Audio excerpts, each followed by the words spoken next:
Hello guys, for today's off video, pupunta naman po ako ng Karahome. So ito po ngayon, naglalakad po ako ngayon kainitan. Papakain po ako ng baboy namin, tsaka aso, tsaka bibe. Lakad-lakad well, kahit mainit.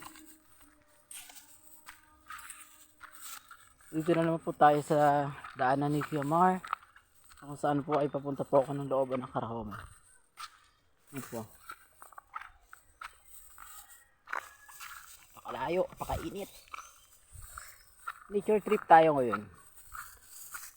For the first time po ulit makapunta ng looban ng Karahome. Kaya ulitin na natin. Kasi po bukas ay papasok na naman ng person. So kailangan natin na ako muna ngayon magpapakain ng alaga namin doon sa bundok. Let's do this. Dito na tayo ngayon. Dadaan na po natin yung bahay ni kaya kasi dito. So dito pa lang ako sa Magkaimito. Yan. Lakad-lakad well.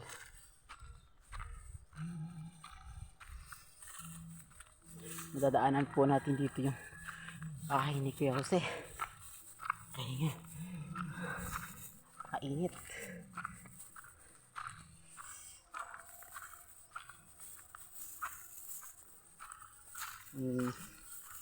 Yan. So, kahit kainitan, arat, nakapunta ng looban ng Karahome. So, nandito tayo ngayon. Naglalakad. Nakalayo pa.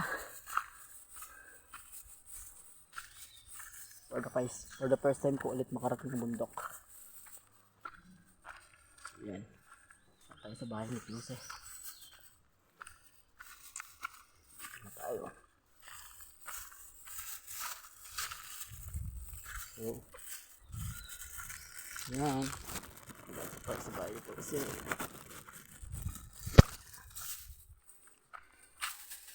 Napakalayo.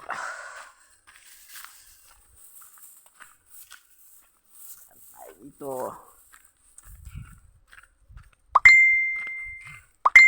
Layo.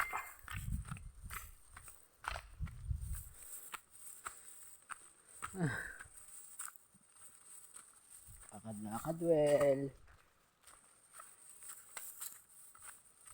So, bagal-bagalan muna natin.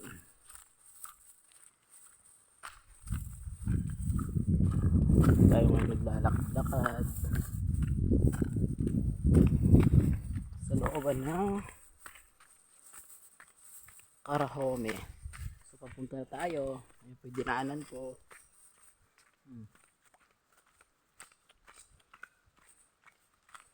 Nakalayo pa niyan. Hirap na daanan dito. Napakainit. So, dadaan po tayo dito sa malalim. Pinapaliguan po namin. Dito tayo nung maliit pa ako. Yan. Yan po yung daan. So, dito na tayo. Ay malalim.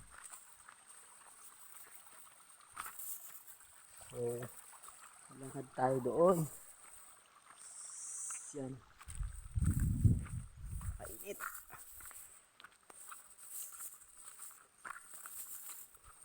So, yan. Lakad tayo. Ano natin dito ay puro sapa.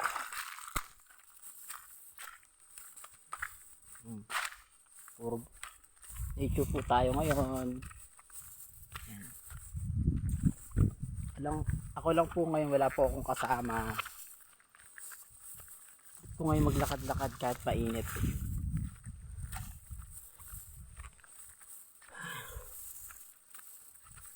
Tila pa yung wala pang sun protection. So, kaya po ako makakit ng bundok kasi papakain po ako na alaga po namin na baboy. Tapos, bibi at saka aso. Lakad-lakad po ako. Makikita nyo. Yan. Looban. Pupunta na po ako ng looban ng Karahome. So, di ba? Kikita nyo malinis. wala na masyadong puno dito kasi mga puno dito pinuputol. Dapat nga hindi nila pinuputol kasi magagalit sa kanila si Mother Earth. Dapat binamahal nila ang kalikasan. So ito sa looban ng Carahome, madadaanan po natin si Bayo, si Joel sa Tita Will. So yan, nakatang person kahit mainit, medyo bilis-bilisan na natin ng konti.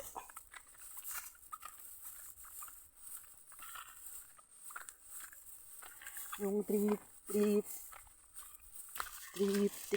nature trip. So dadaanan po natin yung bahay dun sa taas. Dun po bahay sa taas. Sa taas po tayo ngayon. Bahay nila. So sasaka na po tayo ulit ngayon. Napakainit. So dadaanan po natin yan. Napakainit po dito. Sobra. Dahil po tayo sa sapa.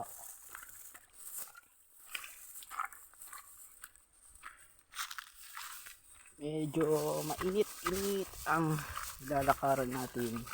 Pero well, kailangan natin to kasi masyado na tayo nagkulong sa loob ng bahay. Dadaan po tayo dito sa dahil na dati nila gandi sa lupa po nila. So dadaan po tayo dito ng naliligo.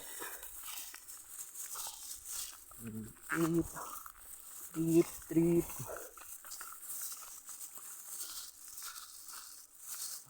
napakainit.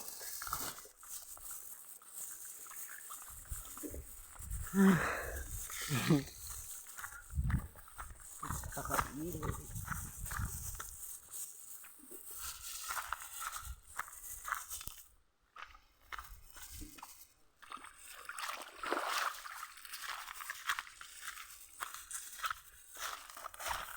Napakainit.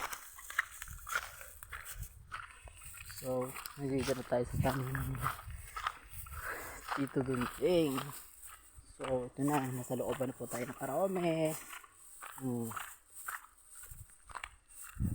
Makita nyo meron manggahan, kakawan, yun lang po yung meron yan dito. Tapos saging. So medyo nakakapagod lakarin kasi malayo. So malapit na tayo sa bahay.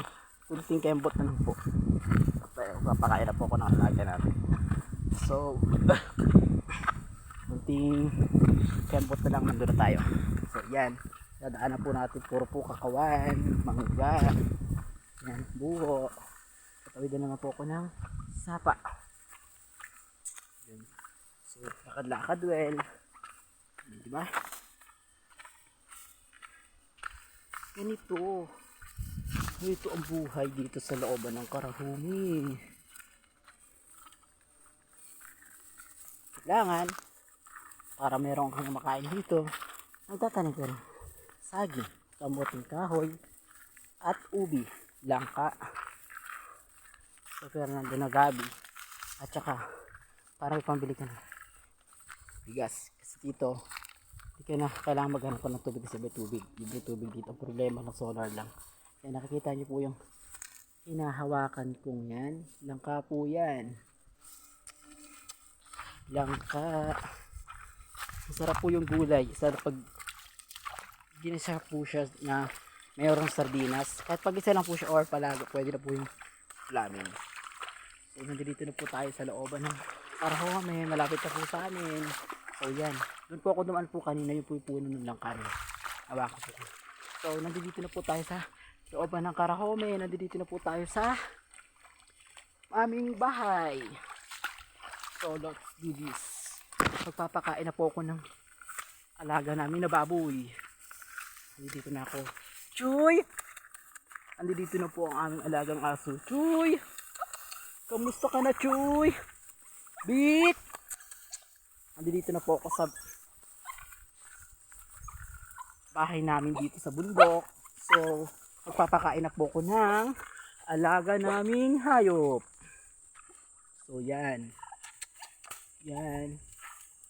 Po. Andito na ako. O, di ba? Dito na ako sa bundok. Di ba?